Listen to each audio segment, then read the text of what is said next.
evening. Bonjour, mon cher Marc, mon cher ami. Soyez bienvenue. Ah, sorry. It's fine. It's Okay.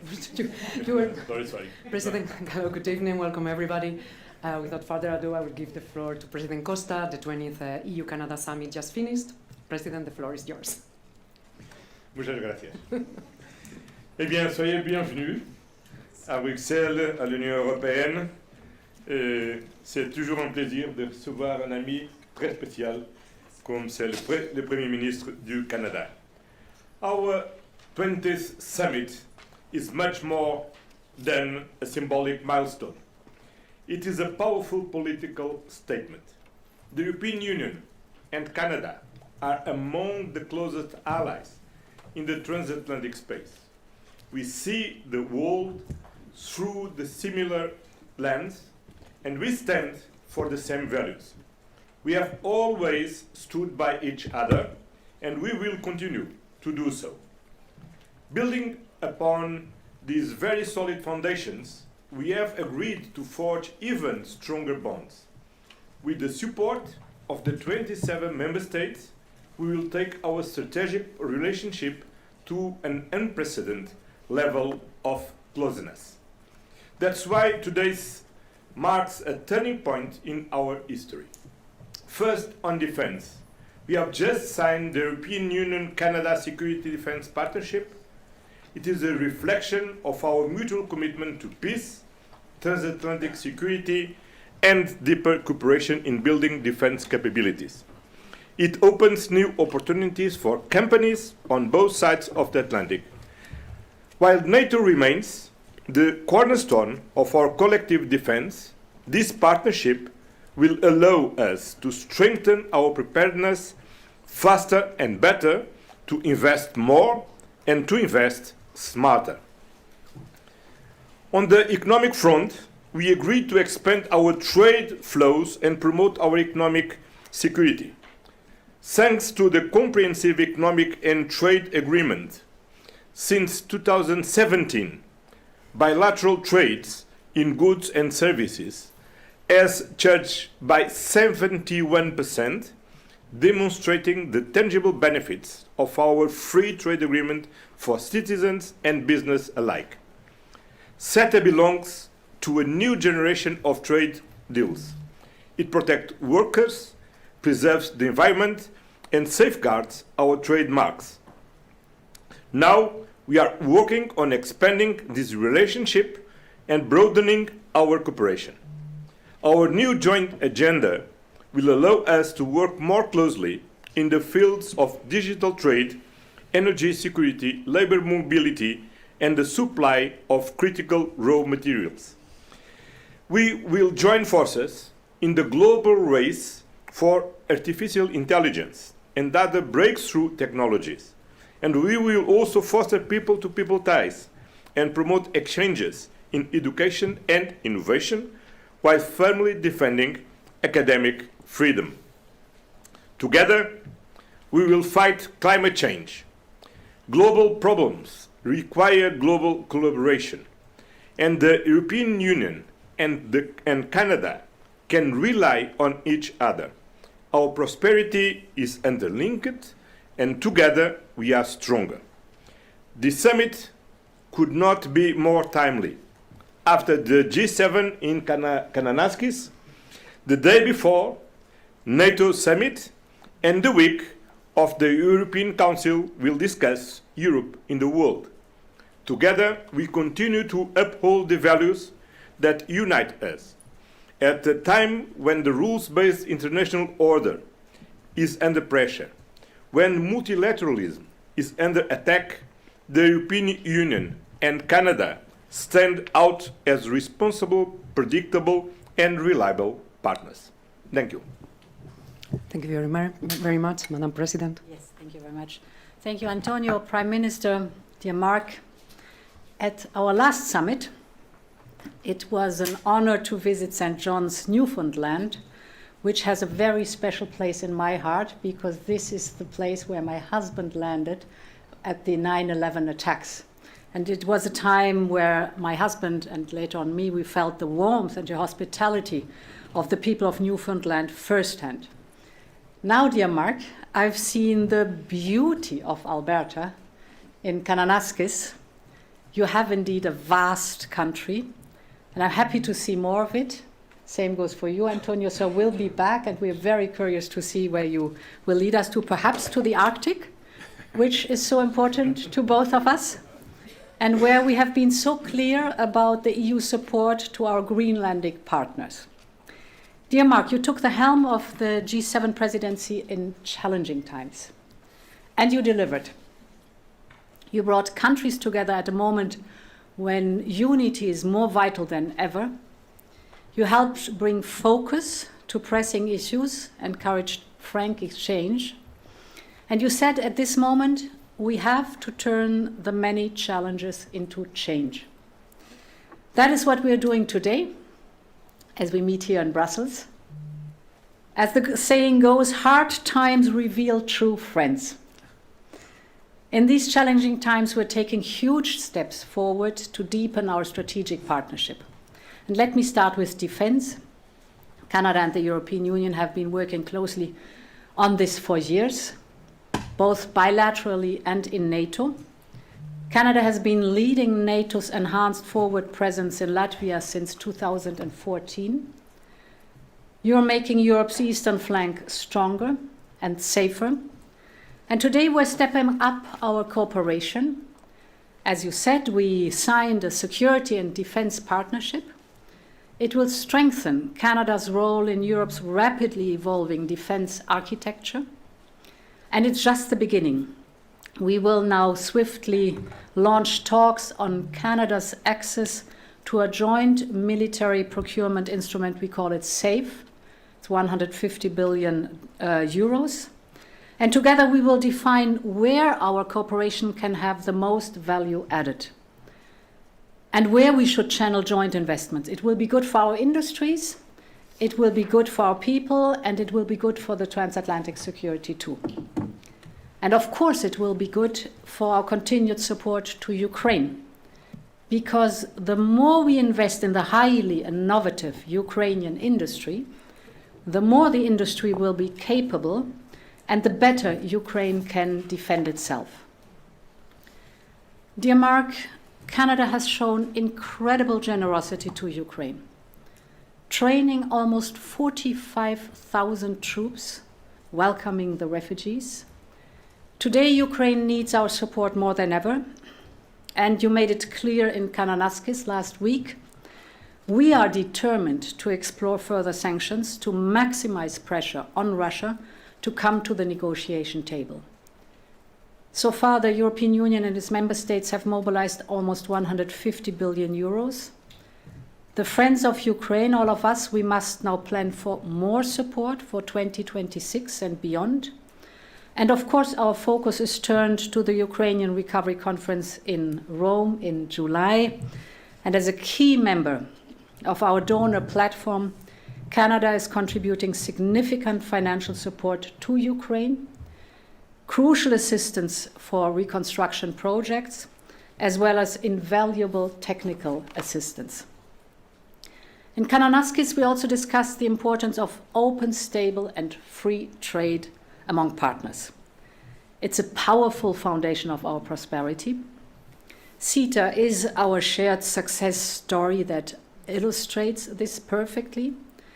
And indeed, António, you mentioned the 17% increase in trade since 2017 in numbers. It is, in 2023 alone, total trade reached an impressive 123 billion euros. And thanks to CETA, the EU's GDP grew by 3.2 billion, while Canada sees a 1.3 billion euro boost each year. So CETA stands as a strong symbol of the power of free and fair trade.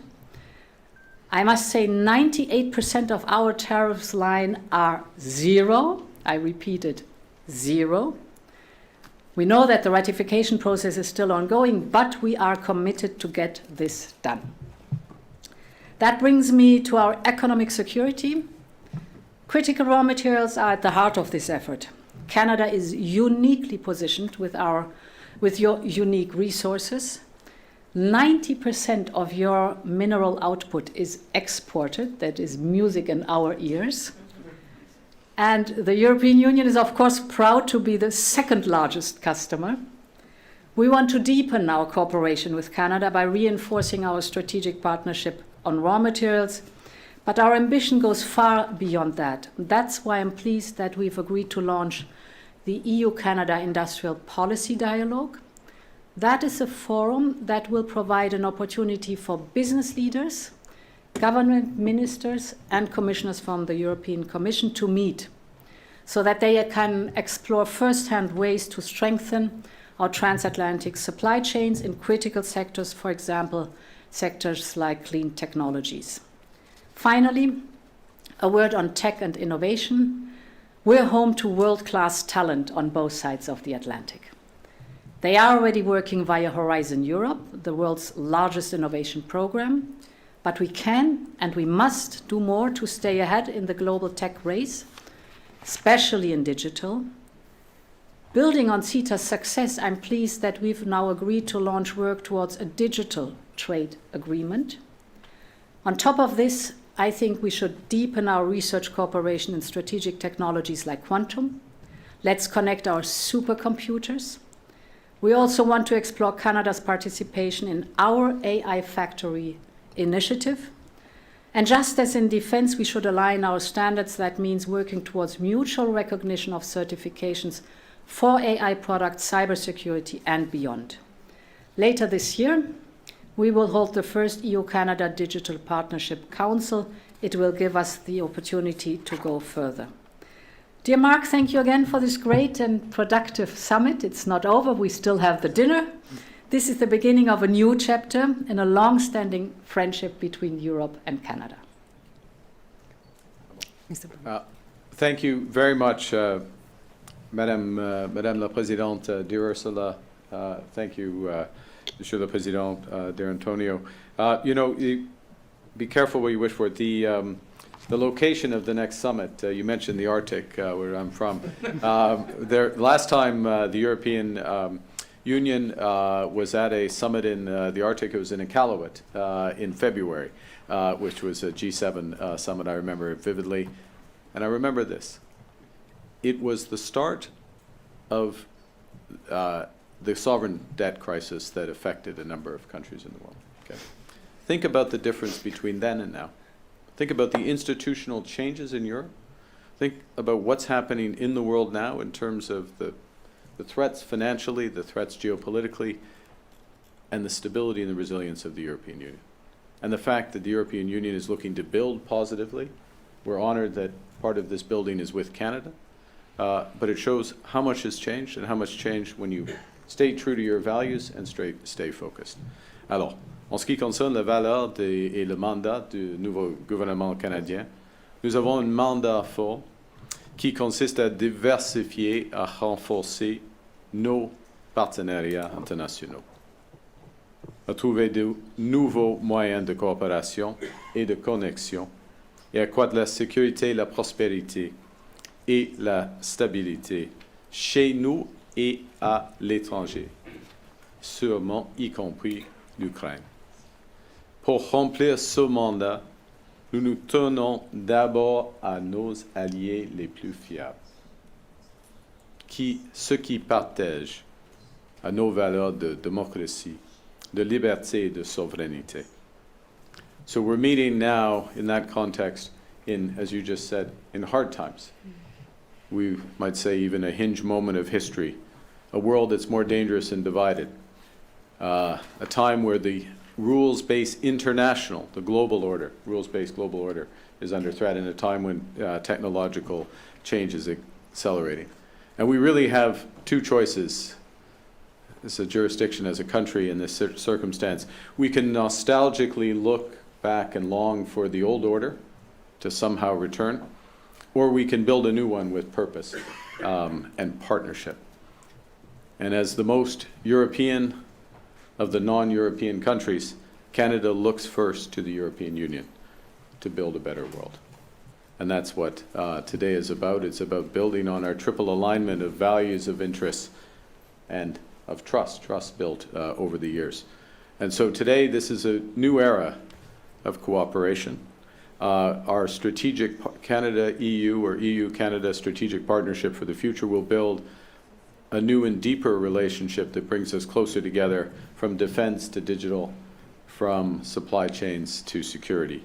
We're launching comprehensive negotiations across multiple areas of cooperation and connection: trade, security, digital, climate.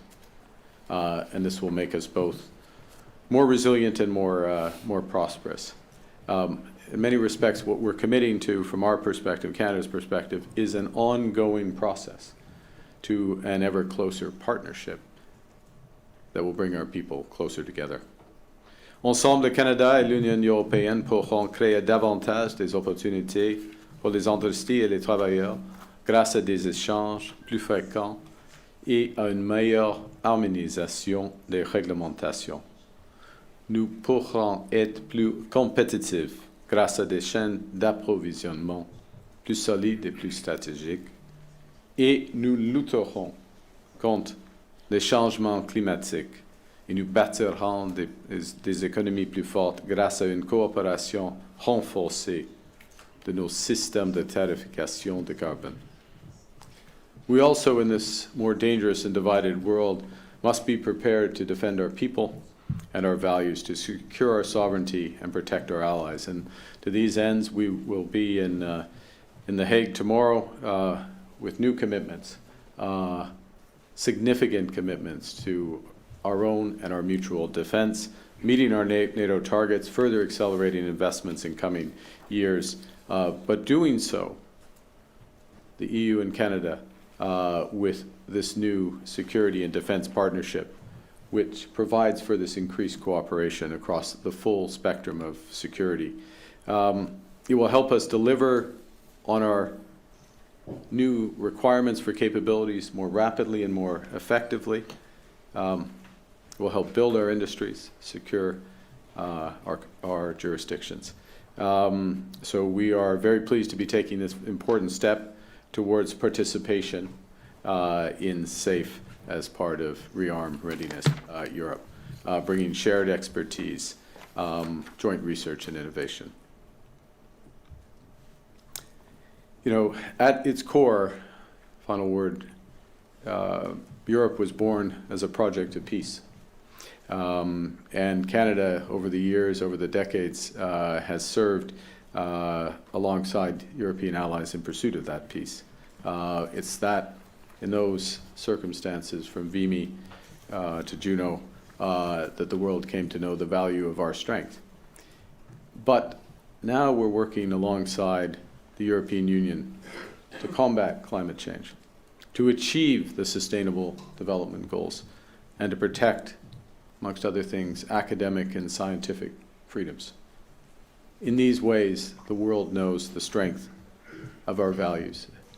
And this partnership, which is in defense and security and economics, really builds the strength, builds those strengths in both our jurisdictions, and lives up to our values. So with that, thank you for the partnership. It's not over. As you say, we have dinner, and I know in Europe, dinners are long and they involve a lot of work, at least when they're in this building. Other dinners in Europe are long and involve very little work, but this one will involve a lot of work, but so be it, because we have a lot of work to do. So with that, I'll hand back for questions. Thank you. Thank you very much, Mr. Prime Minister. We will now open the floor for some questions here in the room. The journalists will have to reach out to the microphones on both sides. Please identify yourselves and the media you work for. Sir. Good evening. Murray Brewster with CBC News. My question is for Prime Minister Carney. Prime Minister, if you could answer in both French and English, I'd appreciate it. This partnership that you've signed today, and recognizing that there is still some negotiation to do, Europe has its own defense industrial capacity challenges right now, just like Canada does. Can you explain how this particular partnership that you've signed today is going to get military equipment into the hands of the Canadian forces, quickly how it's going to expand Canada's defense industrial base and how you're going to pay for it. Yeah. So thank you very much for the question. The first thing, in terms of the challenges / opportunities that exist both for Europe and for Canada, is that we're both embarking on major investments in our defense capacities. We have some complementarities that will allow us both to move more rapidly because we have excess capacity in certain areas. For example, one of the things we need in Canada is just straight munitions. Okay, a very simple thing. Cooperation in aerospace, where there are complementarities both in European leadership, but also some Canadian leadership as well. Complementarities in areas related to, sorry to use the jargon, but the defense industrial pledge, so related defense spending that has dual use or other uses. And President von der Leyen mentioned AI and cyber, those areas which will be incredibly important for defense. So right at the point where both of our jurisdictions need to increase to combat defense threats, we pool our resources, or we can pool much of our resources. We'll be more than the sum of the parts. And as we build up those resources, we can do those in a way that's complementary and mutually reinforcing. One of the ways we can pay for this is the fact that what we will do should be more efficient for both of us, should be more cost effective for both of us. The second thing is to recognize that if we do this right, we will also be building our overall economic capacity, which will be part of what's self-reinforcing. Et puis, en français, en effet, c'est une question des avantages de travailler ensemble, d'avoir des synergies entre les investissements européens et celles du Canada. C'est le moment où on peut mettre l'avantage, prendre l'avantage des différences entre les deux industries. Par exemple, en ce qui concerne le secteur aérospatial, il y a des complémentarités, en effet. Et puis, dans les nouveaux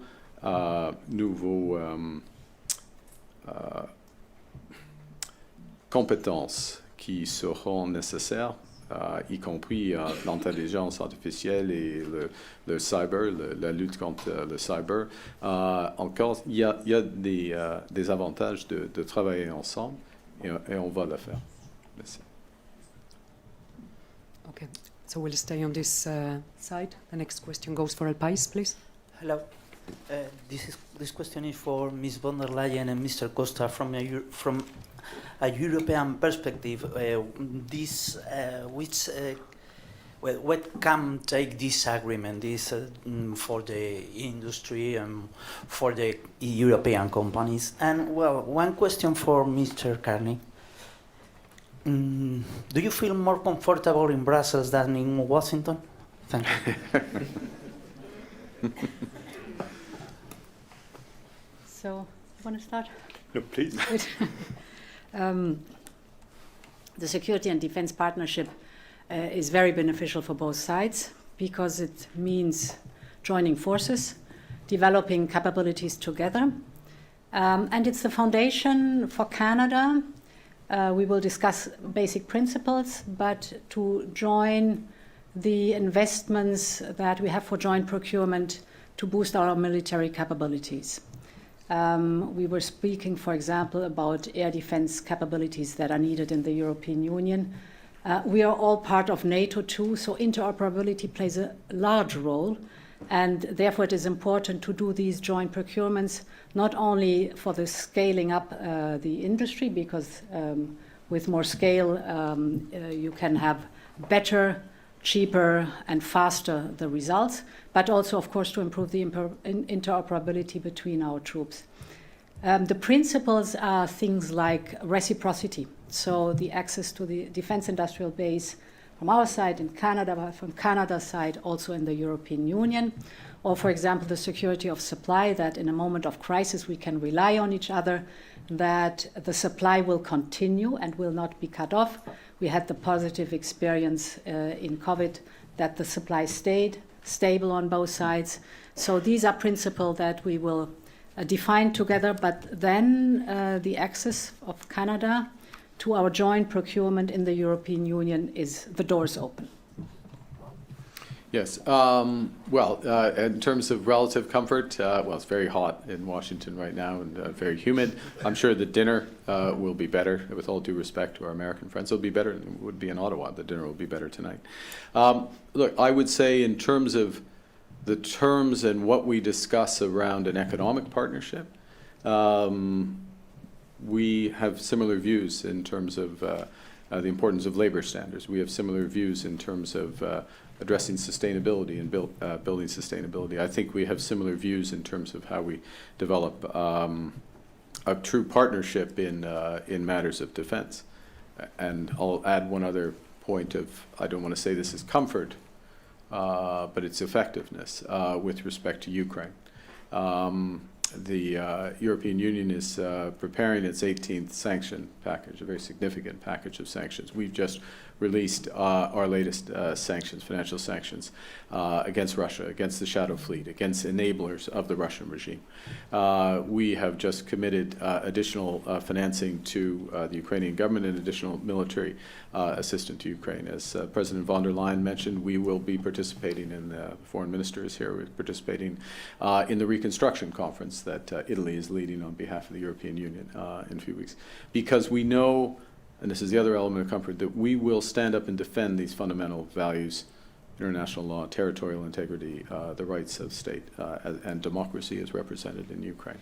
So yes, we take comfort from that alignment, and it is a very effective partnership as a consequence. Thank you. Thank you. We'll take a question from the right. The lady in green, please.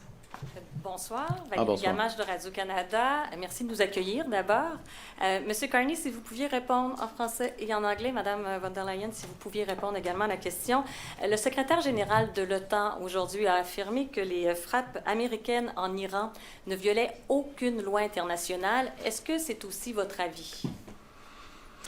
Alors, il y a plusieurs aspects de cette question.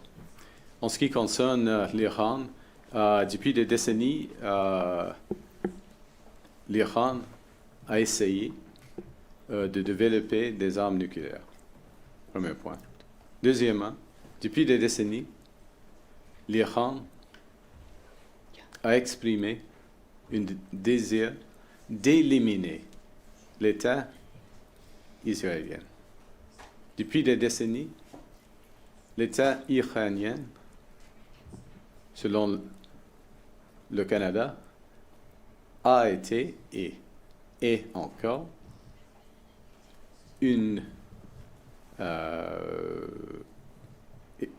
soutient, l'État iranien soutient le terrorisme et le corps des gardiens de la révolution islamique est sur la liste des organisations terroristes au Canada. Ce sont des violations des lois internationales.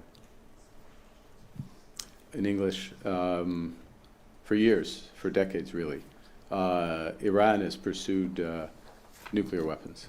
Well, Iran has expressed a desire to eliminate the state of Israel,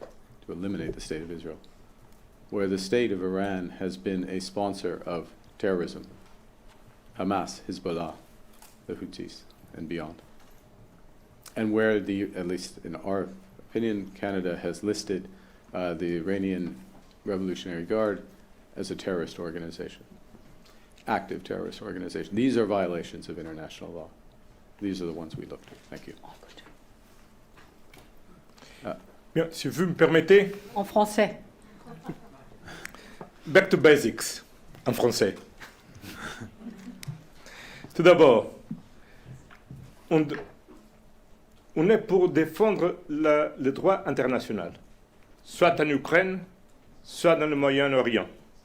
Donc la loi internationale, c'est la base des relations entre les États et les peuples. Donc on doit tenir toujours le respect pour le droit international. Deuxièmement, on doit s'engager pour assurer le respect pour les traités de non-prolifération des armes nucléaires. Et donc l'Iran doit jamais avoir une arme nucléaire et on doit s'engager parce que l'Iran respecte la loi internationale, notamment le traité de non-prolifération des armes nucléaires. Troisièmement, on doit se bâtir pour la paix. La paix, évidemment, ça veut dire qu'il faut éviter l'escalade. Il faut contenir les actions militaires et il faut ouvrir un espace pour le dialogue et pour la diplomatie. Parce que c'est seulement comme ça qu'on peut arriver à une paix durable dans le Moyen-Orient. Évidemment, on parle maintenant d'Iran. C'est ce qui est à l'heure du jour. Mais il ne faut pas oublier que le Moyen-Orient, ce n'est pas seulement l'Iran. Il ne faut jamais oublier qu'on aura seulement une paix durable dans le Moyen-Orient si on arrive à avoir effectivement une solution de 2 États avec une paix entre Israël et la Palestine. Et dans le court terme, il faut qu'Israël accepte le cessez-le-feu immédiat à Gaza, arrête ses actions illégales dans la Cisjordanie et que ouvre les portes des frontières pour l'aide humanitaire et évidemment que le Hamas libère immédiatement tous les otages qui restent dans les mains des Hamas. Donc, c'est dans ces 4 principes fondamentaux qu'on doit regarder la question du Moyen-Orient et notamment les questions les tensions qui existent maintenant avec l'Iran. Okay, we have time for one more question. Kim. Thank you. Kim McCrail from the Wall Street Journal. I'm turning us to trade, if you don't mind. A question for President von der Leyen to begin with. On Friday, the U.S. Trade Representative's Office circulated a document it referred to as a draft agreement on reciprocal trade. It includes concessions on the Digital Markets Act, on the Carbon Border Adjustment Mechanism, and methane rules. I'd like to know from you, is the EU prepared to sign on to a deal with the US that includes changes to existing regulations? And I also have one trade-related for Prime Minister Carney. What options is Canada considering besides higher tariffs on US steel and aluminum if the US and Canada don't reach a deal on an economic and security pact by July 21st? Thank you. So without going into details of the trade negotiations, in general, negotiations are only closed at the moment everything is negotiated. But I'm very clear on some topics that touch the sovereignty of the decision-making process in the European Union. This is for us absolutely untouchable. So we're very clear about that. Of course, we discuss tariff lines. We discuss non-tariff barriers like standards and norms, for example. We discuss strategic purchases. We discuss all these topics, but where it is the sovereign decision-making process in the European Union and its member states that is affected, this is too far. Okay. We're getting late, so I'll answer quickly. The first is that, look, what options are we considering? I'll give you an open answer. We'll do what's right for Canada. We're working hard to get a deal, but we'll only accept the right deal with the United States. The right deal is possible, but it's nothing's assured. But what we're going to do, irrespective of the outcome, is we are going to build trading relationships with like-minded partners, reliable partners, partners that are aligned with our values. It begins here, and you see the ambition in this partnership, and the scope of ambition, and that's the future of trade. That's the future of trade. The future of trade is digital. The future of trade does take carbon into account. Carbon is trade, right? The future of trade, it does have this defense cooperation. It is consistent with industrial policy, recognizing that industrial policy amongst allies, we're all going to NATO, but only some of us in NATO are talking about an allied industrial policy that will make us stronger. That's the future of trade, not a narrow discussion on tariffs. Thank you. All right, that's a wrap. Thank you very much. Thank you very much for joining us. You will find all the materials and outcomes of the summit in the Council website. And well, I wish you all have a nice evening. Thank you. Stay down, please.